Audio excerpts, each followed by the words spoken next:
Olá pessoal, vamos agora ao nosso gabarito preliminar. Vamos lá. A questão 27, a vinda da família real do Brasil, né? Vamos direto aqui para as proposições. Quais são os impactos? A vinda da família e a corte real em 1808 necessitou de melhorias na colônia para atendê-los e recebê-los. Com isso foram construídos diversos edifícios públicos, ruas e estradas foram abertas, fundou-se o Banco do Brasil e também criou-se o Jardim Botânico, a Academia Real da Marinha, a imprensa régia e a Biblioteca Real, está correto. A presença real da corte no Brasil incentivou o desenvolvimento de várias cidades costeiras, como Curitiba, estimulou o comércio e promoveu a abertura dos portos às nações amigas, sim, o Tratado de 1810. Uma vez que a corte real se instalou no Brasil, sua influência direta na colônia acabou atrasando em vários anos o processo de independência errado, pois foi um fator que acelerou o processo de independência. A vinda da família real foi em 1808 e a independência em 1822. A proclamação da República trouxe uma nova forma de governo, com a separação entre Estado e Igreja, Estado laico, e a adoção do federalismo, ou seja, antigas províncias tornaram-se Estado com mais autonomia.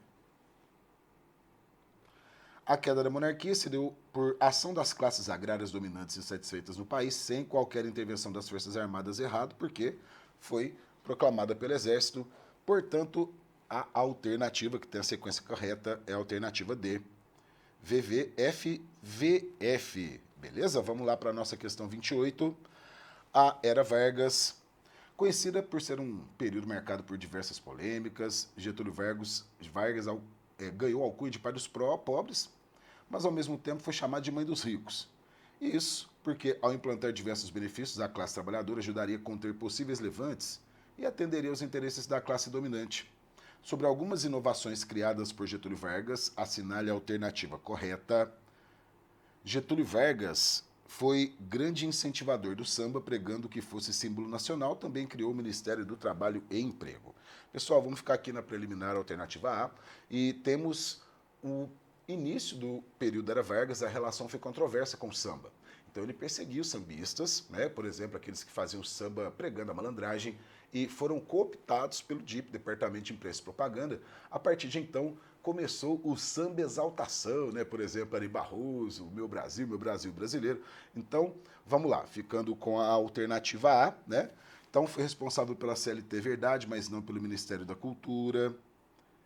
O Fundo de Garantia, né, também foi nos governos militares. Foi responsável por instituir o 1º de Maio. Sim, mas Bossa Nova foi após a Era Vargas, né? Criou o Museu do Índio, acabou com direito às férias anuais? Não, né? Direito às férias anuais é uma das leis trabalhistas, então 28, alternativa A. Questão 29, sobre o período da República Velha, sobre o período do coronelismo. Assinale a errada no que se refere às oligarquias e ao coronelismo, alternativa A. Foi um dispositivo fundamental para a manutenção das oligarquias no poder, está correto. O coronelismo foi prática utilizada pelos latifundiários para controlar os votos, assim manipular a política local em seu favor, está correto. Alternativa C. As oligarquias detinham um poder de persuasão tão expressivo que, mesmo com o voto sendo secreto, aqui está errado, porque o voto era fechado, tá? Então vamos lembrar que essa é uma das principais características, o voto fechado. Aqui a questão de número 30, sobre a Guerra dos Emboabas, tá? Alternativa preliminar, alternativa A. Então tá falando aqui dessa guerra, né, que foi entre os forasteiros e os bandeirantes, que descobriram primeiramente o ouro, né? E aí, em 1708, teve esse grande conflito, né, que teve aí uma revolta armada que, por fim, acabou fazendo com que os paulistas fossem procurar ouro em outros lugares. Aí o ciclo se expandiu, por exemplo, para Goiás. Então, os paulistas se proclamavam conquistadores e descobridores das minas de ouro naquela região, ou seja, queriam o monopólio dessa região, enquanto comerciantes portugueses vindos de outros lugares e representando a coroa portuguesa e os interesses da metrópole, alegavam que a exploração do minério descoberto por ele era deles por direito. Então, vou ficar aqui com a alternativa A, tá? Na minha visão, foi a mais exigente aqui da prova, porque é um episódio que é recorrentemente cobrado em prova, tá? Mas tem pouca coisa publicada, normalmente não chega a dar tantos nomes e está usando episódios que aconteceram para poder confundir, né? Então, vamos ficar aqui com a alternativa A, tá? Não é controle de mão de obra escravizada, tá?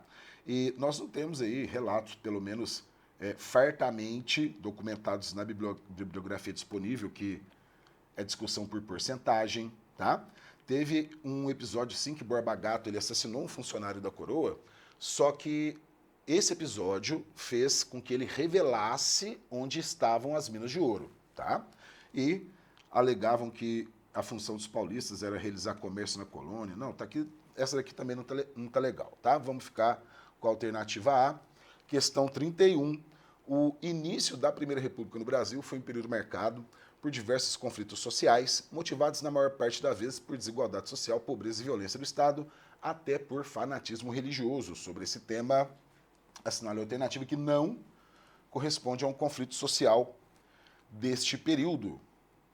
Então, todos são conflitos da Primeira República, a revolta da vacina, da chibata, a guerra de Canudos, do contestado, e está errada a alternativa E, porque a revolta dos malês foi um conflito de escravizados islâmicos que aconteceu em Salvador durante o período regencial, em 1835. Então, a questão 32... É impossível datar exatamente o início da produção no Centro-Sul.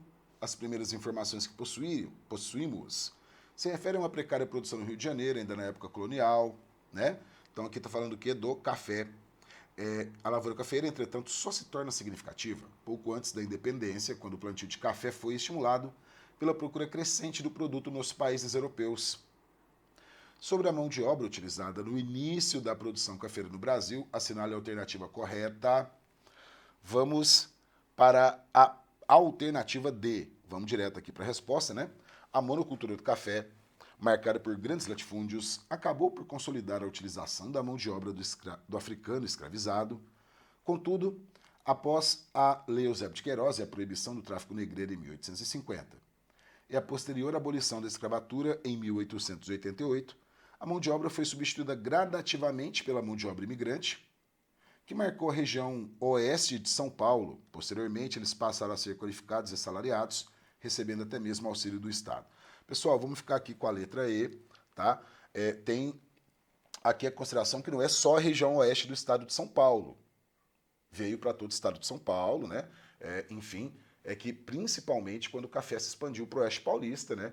E neste momento também estava se expandindo para o Paraná. Então vamos ficar aqui com a nossa alternativa E. As outras dá para nós cortarmos numa boa. O café é africano, tá? Aqui na alternativa A, vamos cortar. A produção cafeira foi marcada desde o início por mão de obra imigrante? Não. Depois de 1850, que estimularam a imigração europeia. Olha só, mão de obra utilizada no café foi diferente em cada período da história, indígena no período colonial? Não, o café é do século XIX. Por ter origem na região da África, na Etiópia, a mão de obra escravizada sempre foi usada desde o início da produção do Brasil, por conta da familiaridade, não, nada a ver, tá? Os africanos eram utilizados porque eram um importante produto do comércio, né, colonial, enfim, depois, né, uma das grandes atividades aí econômicas do Império. Então, pessoal, vamos para a nossa questão 33. A erva mate e o tropeirismo são elementos fundamentais na formação do Paraná. Ambos moldaram o Estado não só economicamente, mas também culturalmente, contribuindo na construção da identidade do paranaense. Quanto a essa afirmação, assinale a alternativa correta. Questão 33, tá? Vamos ficar aqui com a alternativa B. Os tropeiros contribuíram para a efetiva ocupação do território paranaense, uma vez que eram responsáveis não só pelo transporte de gado, sobretudo muares, mas também o intercâmbio de produtos e suprimento de mão de obra locais. No transporte de gado, sobretudo muares, mas também o intercâmbio de produtos... No caso da erva mate, mas a partir do século XIX, se constituiu na principal fonte de renda para milhares de produtores rurais. Essa daqui, pessoal, aqui nesse ponto pode ser controversa porque eram herbais nativos, tá? Você pode ter ali diversos tipos de propriedade que praticavam o extrativismo. Portanto, vou considerar aqui que está ok, tá? Não vou considerar erro, mas lembrando que o herbal é nativo, então alternativa B, tá? As outras têm muita afirmação errada, por exemplo. Era vendida para os mineradores a fim de aliviar as penadas jornadas na extração de ouro. Não consta, né? A erva mate foi introduzida no Paraná, trazida do Oriente, não eram herbais nativos. Ela é natural da Argentina, Paraguai e do Brasil, sendo consumida nas terras do sul do nosso país há muito tempo pelas populações indígenas originárias dos territórios. Beleza, até aqui tá legal. Da mesma forma, o tropeirismo já era praticado por essas populações indígenas que criaram a Rota dos Tropeiros. Não, foi criado pelos tropeiros, né? Exatamente aí, no contexto quando acabou a mineração no Paraná e começou a mineração em Minas, quando surgiu a Rota dos Tropeiros, especialmente a Estrada da Mata, tá? Então, aqui, né, percebido em elementos da gastronomia, frestas típicas, arquiteturas, a economia ervateira teve êxito só no norte do estado? Não, tá? Por todo o estado, né? Norte do estado você vai associar sempre com o café, o nosso norte cafeeiro pioneiro. A questão número 34, agora vamos para a nossa prova de geografia, tá? Fazem parte do grupo dos países mais populosos do mundo, Índia e China. Em termos de dimensões territoriais, no grupo estão os maiores, estão o maior país do mundo, a Rússia, o terceiro maior a China, o quinto o Brasil e o sétimo a Índia. Então, aqui, só de falar Brasil, Índia, China, Rússia, nós já podemos ir diretamente na alternativa B, falando sobre os BRICS, beleza? Principalmente, né, quando fala aqui que o diálogo entre os países dá em 3 pilares: cooperação política, segurança, né, e cooperação financeira e econômica e cooperação cultural e pessoal. Beleza. Então, 34, BRICS. Questão 35. Aqui também, né, um assunto muito importante que esperávamos, né, falando sobre as enchentes, sobre o escoamento superficial urbano. E aqui é como identificar pessoas morando em áreas de risco. Acelerado processo de urbanização levou ao crescimento das cidades para as áreas impróprias à ocupação, aumentando o risco de desastres naturais. No que se refere aos riscos de desastres ambientais em áreas urbanas no Brasil, quero a errada, encostas muito íngremes são potenciais áreas de risco para ocorrência de deslizamento? Verdade. O desmatamento tende a aumentar o escoamento superficial. Quanto maior o desmatamento, né, e as construções, maior a impermeabilização do solo, quanto menos vegetação, maior será o escoamento superficial urbano e menor a infiltração. Então, alternativa incorreta, alternativa B. Questão 36. No Brasil há diversas populações conhecidas como tradicionais, as quais desenvolvem um modo singular de viver, pois estão em constante interdependência com a natureza, desenvolvendo sistemas de manejo sustentáveis. As alternativas a seguir são exemplos de povos e comunidades tradicionais brasileiros, exceto... Pessoal, somente não são povos tradicionais brasileiros os quechuas, tá? Então temos, por exemplo, as comunidades extrativistas, né, piaçaveiros, no Nordeste, extrativistas da Piaçava, né, os quilombolas, geraizeiros e também catadores de mangaba, também no Nordeste. Então, só não é brasileiro, né, a comunidade tradicional quechua. 37. A religiosidade brasileira. Pessoal, começou falando de religiosidade brasileira, está falando de mistura, nós já vamos direto em sincretismo, mas vamos lá. É composta por uma acentuada diversidade cultural. Isso é, no modo de crer e compreender a fé no Brasil, a partir do sincretismo, os orixás passaram a ser identificados como santos católicos, sendo louvados tanto nos terreiros pelo povo de santo, como também nas igrejas, de modo especial pelo estilo barroco e pelos adeptos do candomblé, que buscavam características de seus orixás nas imagens dos santos católicos. Quando falamos em mistura de culturas, nós estamos falando em sincretismo. 37, alternativa E, sincretismo cultural. Vamos lá, questão 38. Aqui temos uma questão sobre cartografia temática. Os fenômenos quantitativos, por exemplo, mapas pontuais, né, são aqueles que mostram fenômenos em diferentes escalas para, enfim, mostrar a referência quantitativa. São representados pela variável visual tamanho, né? E podem ser implantados em localizações pontuais no mapa ou na implantação zonal, por meio de pontos agregados, como também na implantação linear, com variação da espessura da linha. Então, por exemplo, se nós tivermos um mapa temático, tivermos todo o mapa círculos é um mapa, tá? Quantitativo. O mapa linear, ele pode até ser, eventualmente, para mostrar dimensões, mas aqui está bem mais direcionado para entendermos a questão 38 como alternativa E. Porque, olha só, número de pessoas que vivem, que tiveram dengue por bairros de uma cidade. Você pode ter os bairros e pode, né, ter as referências quantitativas. Mapa da distribuição da população absoluta pelos estados brasileiros, também, essa daqui é a mais comum, né? Cada estado com o tamanho de um círculo, mostrando sua população. Mapa de número de pessoas. Número de pessoas também é mapa quantitativo.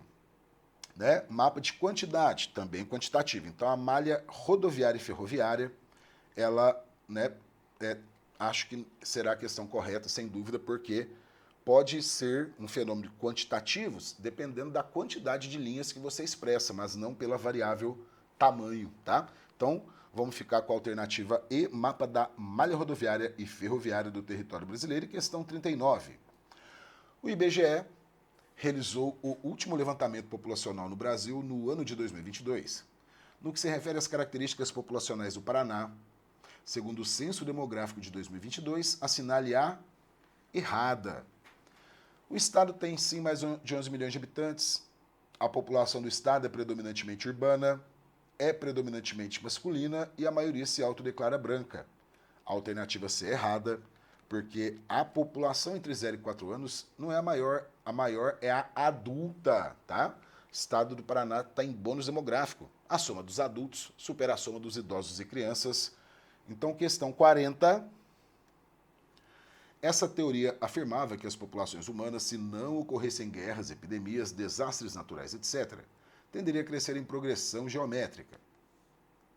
2, 4, 8, 16, 32, vai dobrando, né? 2 vezes 2, 4, vezes 2, 8, vezes 2, 16, vezes 2, 32.